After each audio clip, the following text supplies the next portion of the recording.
बाभरगाव इथे फुलत आहे. केवळ सेंद्रिय शेती नव्हे तर नात्यांचा गोडवाही.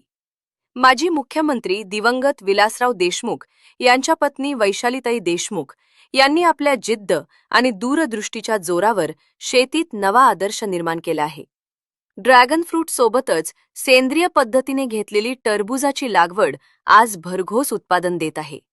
या शेतीचा व्हिडिओ सौ दीपशिखा धीरज देशमुख यांनी सोशल मीडियावर शेअर केला असून तो सध्या मोठ्या प्रमाणावर व्हायरल होत आहे. मात्र या व्हिडिओत फक्त शेती नाही तर सासू-सुनांमधील जिव्हाळा, प्रेम आणि परस्परांचा आदरही स्पष्टपणे जाणवतो.